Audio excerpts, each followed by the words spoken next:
In this section, we're going to start tackling one of the most important topics when it comes to building out an API or really any application, and that is authentication. Now, when you're working with authentication on an API or any application, there's really two main ways to tackle authentication. There's the session-based authentication, and the idea behind a session is that we store something on our backend server or our API in this case to track whether a user's logged in. So there's some piece of information, whether we store it in the database, whether we store it in memory, that's going to keep track of if the user has logged in and when the user logs out. So that's one way of doing things. The other way of doing things is using JWT token-based authentication. And the idea behind JWT authentication is that it's stateless. And what I mean by that is that there's nothing on our backend. There's nothing on our API. There's nothing in our database that actually keeps track or stores some sort of information about whether a user is logged in or logged out. And you're probably thinking, well, how do we know that they're logged in? Well, that's the power of JWT tokens, is that the token itself, which we don't store in our database and we don't store in our API, it's actually stored on the front end, on our clients, actually keeps track of whether a user is logged in or not. And when I first started learning about JWTs, it was a little bit of a complex topic. It seemed like there were so many pieces that were in play, but then when I actually stopped to really understand it, I realized it's one of the simplest solutions. So hopefully I can make this as easy as possible for you guys. I hope this doesn't end up kind of confusing you like it confused me at first. It really is simple, and there's really only a couple steps, but you got to really understand what a JWT token is and what we're doing on the front end and the back end to make it so that we can actually use it as an authentication solution. So let's take a look at the flow for how a user logs in, how a user is essentially authenticated, and then how a user accesses a specific path operation, resource, or endpoint by using the JWT token to ensure that the API knows that we're logged in so that we can actually provide him that important information. And so what's going to happen is the client or the front end, whoever it is, they're going to try and log in. So what we're going to do is we're ultimately going to create a path operation called /login. And the client is going to pass the username, and they're going to pass in the password. So whatever their credentials are. So it doesn't technically have to be username and password. It could be email and password. It can be whatever information that you want. So technically in our application, it's going to be email and password because we don't have usernames, I guess. We mostly just have emails. But they provide their credentials. And so after we get their credentials, what we're going to do is, first of all, we're going to verify if credentials are valid, right? So if the credentials are correct, if the password matches, if the username and password match with the account, we're going to create this JWT token. And we haven't talked about what the JWT token is, so don't worry too much about it. But I've created an example token right here. And so you're probably thinking it just looks like a bunch of gibberish. And for the most part, it is. So moving forward, I want you to think of this as nothing more than just a string. Just a regular string in Python. That's kind of fundamentally what it is, but there's a little bit more information embedded in it. But think of it as a string from the perspective of the client. The client doesn't know what the token is, and it never cares. Really, only the API cares what's actually in the token and what it means. And so we'll send a response back with the token. And so now the client has the token, and so he can start accessing resources that require authentication. So anytime he wants to, let's say our application requires a user to be logged in to retrieve posts, what he can do is he'll send a request to the /posts endpoint, but he also provides the token in the header of the request. And you may not know what the header of a request is, but I'll show you guys. It's very simple. You can just think of it, it's somewhere in the payload of the request. And so he sends that. And what the API is going to do, our fast API, is first of all, it's going to verify the token is valid. And there's a couple of different steps needed to actually verify if a token's valid. And we're going to cover that in the next slide. But just know that the API just checks, hey, is this a valid token? And if it is, well, then he just sends back the data. And that's it. Right? Our authentication system is dead simple. You provide your credentials, you get a token, and then anytime you want to access anything that requires you to be logged in, you just send the token in the header, and that's it. So hopefully this wasn't confusing. Hopefully you guys see the simplicity in this solution. The API doesn't actually track anything. There's no information being stored on the API. Instead, the client just holds onto the token, and he provides it to us. And if we verify that the token's valid, that's all we have to do. So let's break down what exactly a JWT token is and what are the components that make up a token. And so I've got an example token right here, and this is kind of the same piece of text that we saw in the previous slide. And so it once again just looks like a bunch of cryptic characters just jammed together. And that's kind of what it is. It looks like it's encrypted, but keep in mind it is not encrypted. This is important to understand, and we're going to make sure I drive home this point. It is not encrypted. But the token itself is made up of 3 individual pieces. The first thing is the header. So the header includes metadata about the token. And so we're actually going to sign this token. So we're going to think of it almost like hashing the token. And so we have to specify the algorithm that we're going to use. So in this case, the default is HS256. So we've included that in the metadata.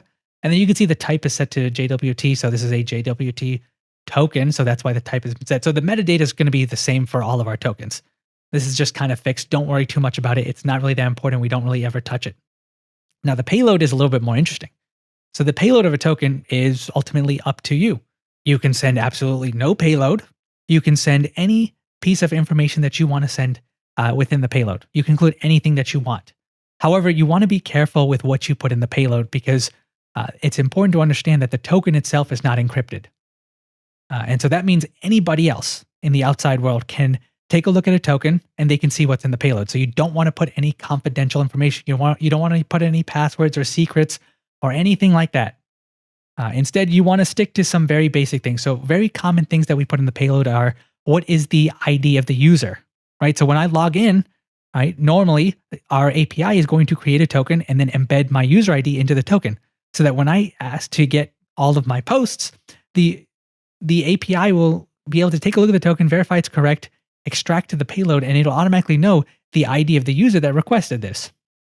But we can include other things. We can include the user's role. So are they an admin, or are they a privileged user? Are they a regular user? We can technically include any information. One thing to keep in mind is that anytime we need to access anything authenticated, we have to include this token. So if we jam a lot of information in there, well, it's going to increase the size of our packet. And that's going to be a waste of some bandwidth. So you don't want to jam too much information, just a couple of small things here or there. And then finally, we have a signature. So a signature is a combination of 3 things. We've got the header. So we take the header that's already in the token. We take the payload that's already in the token. And then we add our secret. So there's a special password that we're going to keep on our API. This is only on our API. Our clients will not know it. No one else will know it. And it's probably the most important thing to our whole authentication system. So you don't ever want this secret to get out. But we take those 3 things, the secret, the header, the payload, and then we essentially take that information, pass it into the signing algorithm, which is the HS256, and then it's going to return a signature. And this signature is important because we're going to use this to determine if the token is valid, because we don't want anyone else tampering with our tokens. We don't want them changing data.